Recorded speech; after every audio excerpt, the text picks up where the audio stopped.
Assalamualaikum, selamat pagi anak-anak. Apa kabarnya? Semoga sehat selalu ya. Semoga kalian juga masih tetap semangat belajar ya. Kita berdoa nak ya. Semoga pandemi ini cepat berlalu supaya kita bisa belajar tatap muka. Anak-anak, pertemuan kali ini kalian masih belajar tentang teks prosedur. Di pertemuan kali ini, kalian akan belajar tentang struktur dan kebahasaan teks prosedur.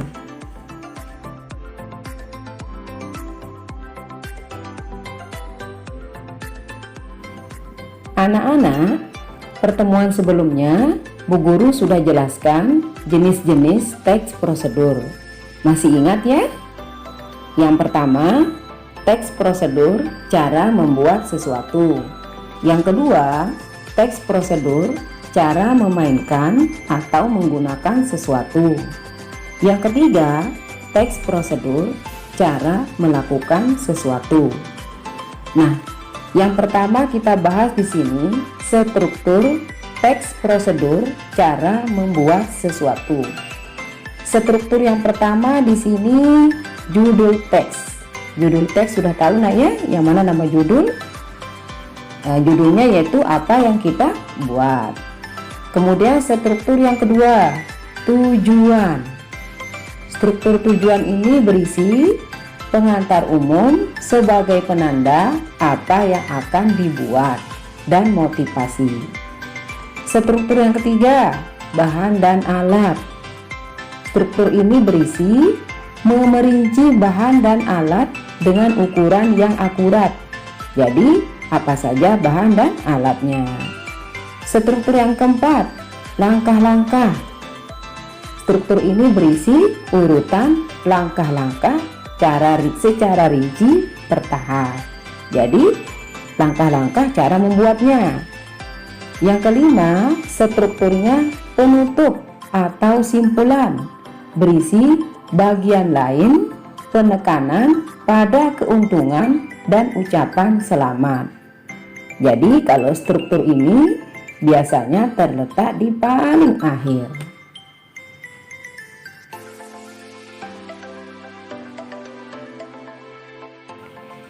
Berikut adalah contoh teks prosedur yang dilengkapi dengan strukturnya. Teks prosedur yang kita gunakan di sini teks prosedur cara membuat bubur Manado. Teks prosedur ini sudah ada ya di buku paketnya halaman 98 sampai dengan 99. Nanti dibuka nak ya buku paketnya. Baik, struktur dari teks prosedur cara membuat bubur Manado. Struktur yang pertama yaitu judul. Sudah jelas nak ya? Judulnya di sini cara membuat bubur Manado. Kemudian struktur tujuan. Tadi Bu Guru sudah jelaskan ciri struktur tujuan yaitu terdapat di kalimat paling awal. Kalimat tujuan ini berisi pengantar atau kalimat pembuka. Jadi kalimat yang paling awal. Sudah jelas di sini kalimat yang paling awal adalah menu sarapan super sehat dan kaya serat, penambahan singkong dan ubi ungu. Selain untuk memperkaya warna dan gizinya, juga membuat tekstur bubur beras merah ini lebih pulen. Kemudian struktur yang ketiga yaitu bahan dan alat. Di sini sudah jelas ya, apa saja bahannya, apa saja alatnya, bagaimana ukurannya. Kemudian struktur yang keempat, langkah-langkah. Sudah jelas di sini isinya bagaimana langkah-langkah membuat bubur Manado. Kemudian struktur yang selanjutnya, yang terakhir, yaitu penutup atau simpulan. Tadi Bu Guru juga sudah jelaskan ya. Struktur ini cirinya berisi kalimat penutup, ya, berisi ucapan salam juga ya. Dan cirinya berada di kalimat paling akhir. Sudah jelas ya, kalimat paling akhir ini adalah struktur penutup atau simpulan.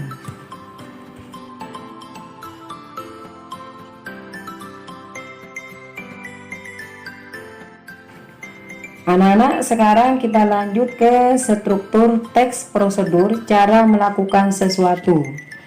Struktur teks prosedur cara melakukan sesuatu ini sama strukturnya dengan teks prosedur cara memainkan atau menggunakan sesuatu. Struktur yang pertama yaitu judul teks, sama ya dengan yang tadi. Kemudian yang kedua strukturnya tujuan, sama juga. Isinya pengantar umum sebagai penanda apa yang akan dilakukan dan motivasi. Kemudian struktur yang ketiga berisi langkah-langkah ya. Langkah-langkah ini urutan langkah secara rinci per tahap. Kemudian yang keempat struktur penutup atau simpulan. Struktur ini berisi bagian lain penekanan pada keuntungan dan ucapan selamat.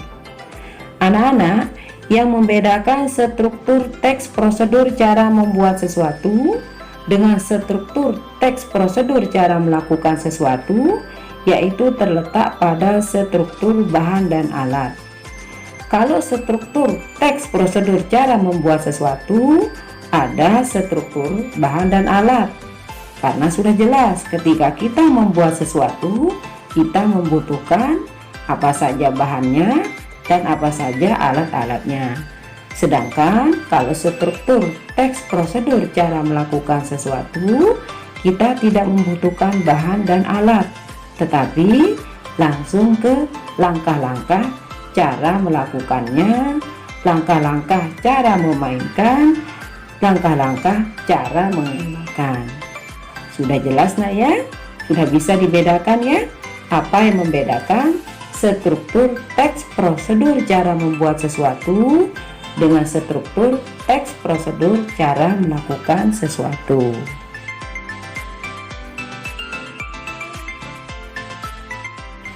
Berikut contoh teks prosedur cara melakukan sesuatu dilengkapi dengan struktur. Yang kita gunakan di sini teks prosedur cara melakukan gerakan tari pucu-pucu. Kita lihat strukturnya. Sudah jelas ya? Struktur yang pertama yaitu struktur judul. Sudah jelas judulnya di sini cara melakukan gerakan tari pucu-pucu. Kemudian struktur yang kedua yaitu tujuan. Tadi Bu Guru sudah jelaskan. Struktur tujuan itu kalimat paling awal, kalimat pembuka, kalimat pengantar. Jadi kalimat yang pertama. Kemudian struktur selanjutnya, struktur langkah-langkah. Tadi Bu Guru sudah jelaskan kalau teks prosedur cara melakukan sesuatu tidak ada bahan dan alat, tapi langsung ke langkah-langkah. Berikut adalah gerakan, langkah-langkah gerakan tari pucu-pucu. Kemudian struktur yang terakhir, penutup atau simpulan. Tadi Bu Guru juga sudah jelaskan, struktur penutup dan simpulan itu berisi kalimat penutup, berisi ucapan selamat, dan terletak di kalimat paling akhir. Jadi kalimat yang paling akhir ini adalah struktur penutup atau simpulan. Sudah jelas nak ya? Sudah bisa menentukan struktur teks prosedurnya.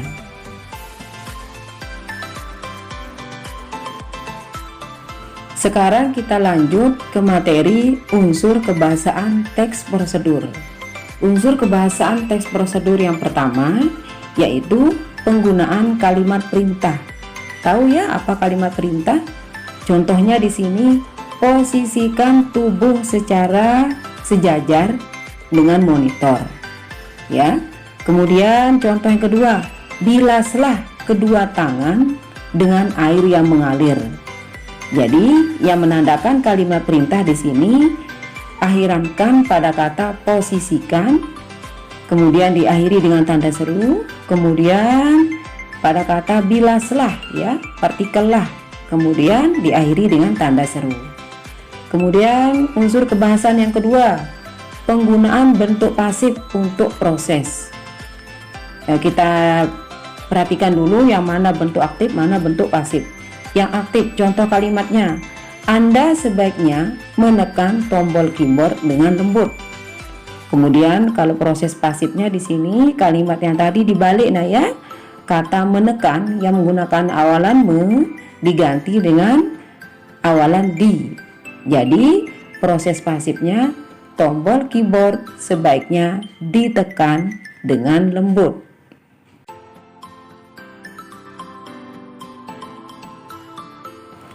unsur kebahasaan teks prosedur yang ketiga, yaitu penggunaan kriteria atau batasan. Contoh, di sini ada contoh kalimat yang dengan batasan, kemudian ada juga dengan tanpa batasan. Yang tanpa batasan, contohnya angkat kaki kanan, tidak ada batasannya sampai mana diangkat. Kemudian yang dengan batasan, angkat kaki kanan setinggi lutut, sudah ada batasannya yaitu setinggi lutut. Kemudian goreng hingga kecoklatan, jadi menggoreng sesuatunya hingga kecoklatan, sudah ada batasannya. Kemudian yang ketiga contohnya, masukkan santan setelah daging empuk. Jadi kata yang di garis bawah adalah contoh kriteria batasan. Kemudian unsur kebahasaan yang keempat, penggunaan kata keterangan cara, keterangan alat, dan keterangan tujuan pada teks prosedur. Unsur kebahasaan yang kelima, menggunakan kalimat saran atau larangan. Contoh, jangan lakukan gerakan secara cepat. Jadi di sini sudah ada kalimat larangan yang ditandai dengan adanya kata jangan. Unsur kebahasaan yang keenam, menggunakan kata penghubung. Contohnya setelah, kemudian. Yang terakhir, penggunaan akhiran i dan akhiran kan. Sudah jelas nak ya unsur kebahasaan teks prosedurnya?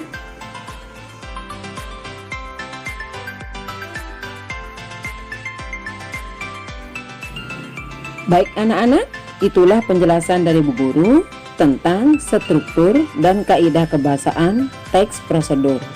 Semoga bisa dipahami ya. Alangkah baiknya jika materi tadi dicatat nak ya. Assalamualaikum, selamat belajar.